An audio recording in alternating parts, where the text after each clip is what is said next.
porque falando coisas muito arrogantes de vaidade, engordam com as concupiscências da carne e com dissoluções aqueles que se estavam afastando dos que andam em erro. Ele se afastava daquele que andava em erro, só que hoje ele está cometendo coisas piores do que aquele que ele se afastava antigamente. Ele se afastava do que estava no domínio do vício, mas hoje ele está fazendo coisas piores. No versículo 19 diz assim: prometendo-lhes liberdade, sendo eles mesmos servos da corrupção. Está cheio de pastores mentirosos, pregadores mentirosos, que ficam se aproveitando da fé do próximo, fica pregando retidão, enquanto eles não são retos. Ficam pregando contra a mentira, enquanto eles mentem. Então quer dizer, puxa vida, onde está o erro maior? Logicamente que nós andamos no erro enquanto nós somos ignorantes à palavra. A partir do momento que nós começamos a ter temor de nosso Senhor Jesus Cristo, nós colocar as coisas todas em ordem em Cristo Jesus.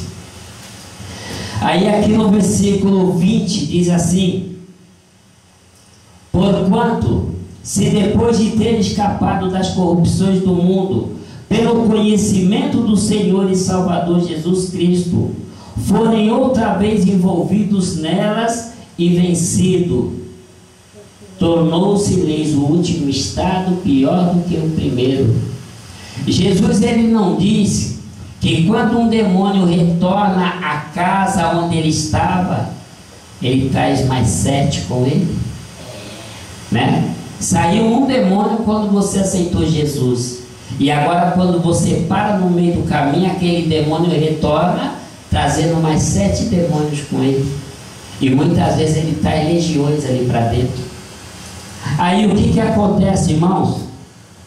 Você aceitou Jesus, o Espírito Santo habitou, tirou toda a sujeira, toda a impureza que tinha no teu interior. Ali ele lavou com as águas do trono de Deus, ali ele queimou com o fogo de Deus, e de repente você vai para no meio do caminho, volta a praticar tudo que você praticava antes. Se a palavra de Deus ela é bem clara e diz aqui no versículo 20, né? Portanto, depois de ter escapado das corrupções do mundo pelo conhecimento do Senhor e Salvador Jesus Cristo, outra vez você se envolve nelas e você é vencido.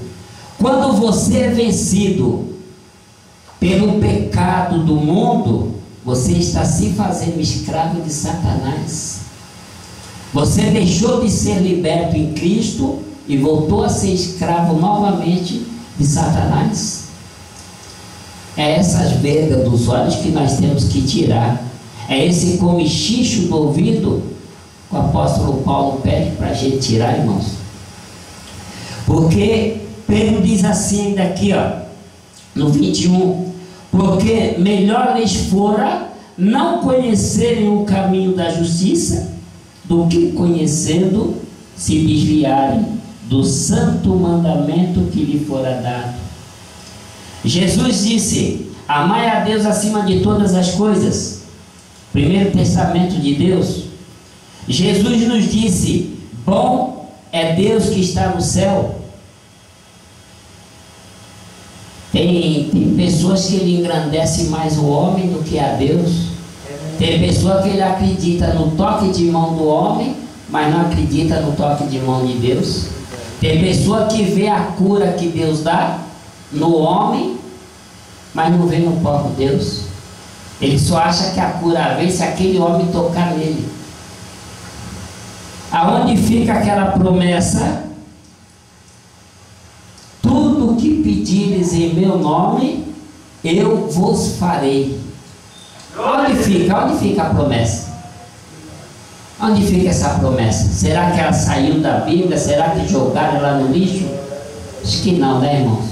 O que nós temos que fazer é desfolhar. Agora vocês vejam bem, Deus, Ele não perdoou o mundo antigo. Aqui no capítulo 2, versículo 5, diz assim: e não perdoou ao mundo antigo, mas Ele guardou a Noé, pregoeiro da justiça, com mais 7 pessoas, ao trazer um dilúvio sobre o mundo dos ímpios.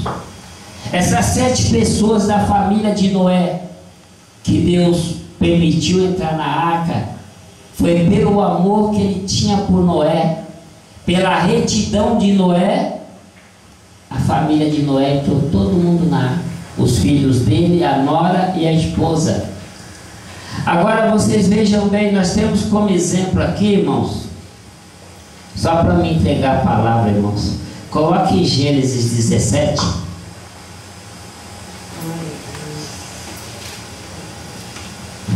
Pai do Senhor, irmão. Gênesis 17, não, aliás, Gênesis 19. Gênesis 19. A palavra de Deus diz assim, irmão.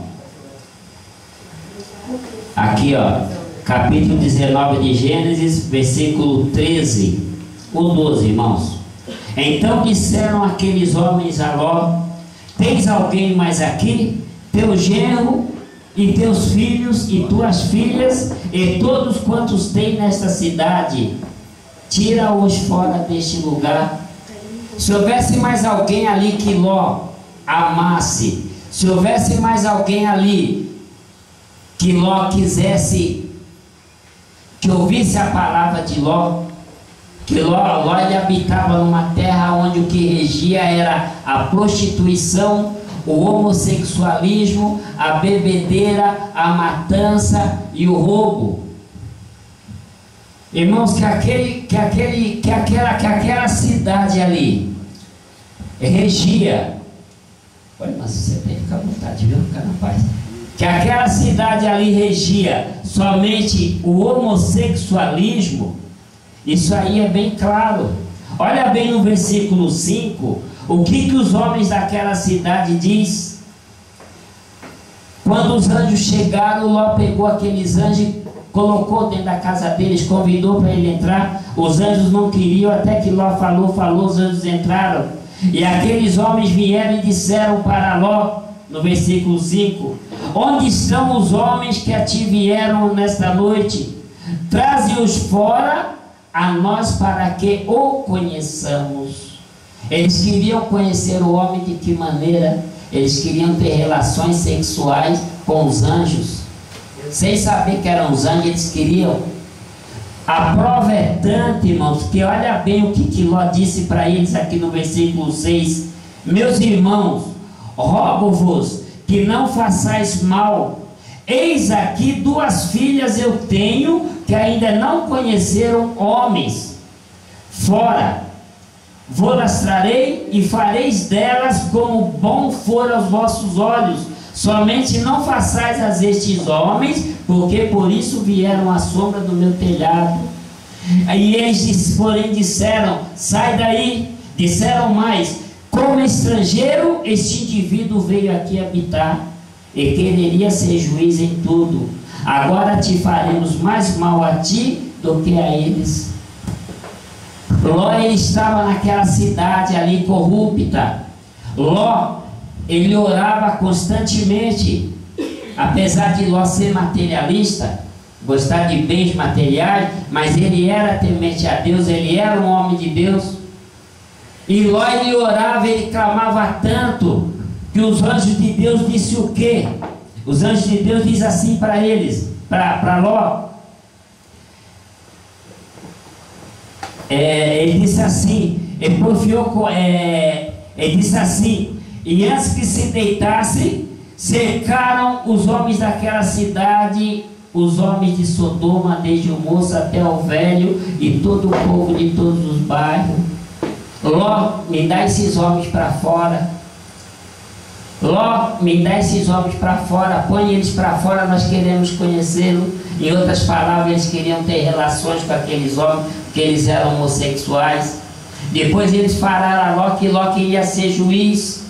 Quando eles dizem que Ló era peregrino ali, queria ser juiz, porque logicamente Ló deviam falar para eles que aquilo era abominável a Deus. Os que eram viciados em bebida era abominável a Deus. Os que eram viciados no homossexualismo era abominação a Deus. Aí eles disseram o que? Vamos fazer mais mal a ti do que a eles. E partiram para cima de Ló. E os anjos deu livramento a Ló. E os anjos disseram para Ló: se você tem filhos, filhas, genros, pega suas filhas, seu genro, tua esposa, e se tiver mais alguém nessa cidade, pega pela mão e tira fora, porque hoje nós vamos destruir essa cidade. E os anjos deu uma ordem para Ló e sua família: não olhem para trás, não olhem para trás. A mulher de Ló olhou para trás, virou uma estátua de sal. Ló prosseguiu em frente. Por isso que Jesus nos diz, irmão, não olheis nem para a esquerda, nem para a direita, e não olheis para trás. O que ficou para trás, fica para trás. Vamos para frente. O nosso alvo é Jesus. Glória a Deus. O nosso alvo é Jesus. O meu alvo, a minha parada na caminhada não pode ser uma irmã desgovernada, nem um irmão desgovernado. A minha parada na obra de Deus não pode ser um crente adulto, ou um crente fornicado, ou um crente mentiroso. Nada pode me brecar na obra do Senhor, nem a fornicação, muito menos o adultério, porque eu sei e todos nós sabemos que Deus, Ele condena tanto a fornicação como o adultério, tanto como o homossexualismo. Em outras palavras, né, irmão? Tudo que o mundo oferece, Deus condena. O mundo não tem nada de bom para nós. Nada. Nada. Aleluia! Agora, irmão, só para me entregar aqui, em Gênesis mesmo, põe no versículo 8 aí, capítulo 8. Capítulo 8, versículo 21. 21. A palavra é 8:21 de Gênesis, tá? A palavra de Deus diz assim, ó: e o Senhor sentiu o suave cheiro, e o Senhor disse em seu coração: não tornarei mais a amaldiçoar a terra por causa do homem, porque a imaginação do coração do homem é má desde a sua meninice. Vocês estão vendo, irmãos? Se desde criança a nossa imaginação já é má, quem é o homem para depois de adulto a gente depositar a nossa fé no homem, obedecer mais ao homem do que a Deus? A temência devida é somente ao Pai, ao Filho e ao Espírito Santo de Deus. O homem de Deus, ele tem um chamado. Um ministrante da palavra, ele tem um chamado. Um levita tem um chamado, mas ele é de Deus enquanto ele está com Deus. No dia que você parar, voltar a participar das coisas do mundo, o Espírito Santo já não se faz mais presente em tua alma. O Espírito Santo, ele chora com choros inexprimíveis quando você volta para o pecado. Quando você volta a desfrutar tudo que você deixou lá atrás, o Espírito Santo, ele vai se afastando e chorando. E Satanás, ele vai aplaudindo, enfiando o pé, enfiando a cabeça e o corpo no seu coração. Aí você não faz mais o que o Espírito quer, você faz aquilo que as trevas querem. Esse negócio de pregador que cai uma vez, duas vezes, 3 vezes, 4 vezes, não se firma mais não, irmãos. Não se firma. Não se firma porque eles não têm mais o Espírito Santo de Deus na presença deles. Verdade. Vocês querem ver aqui, ó, voltando lá em Pedro. Olha aqui só para vocês verem o que a palavra nos diz sobre isso aí.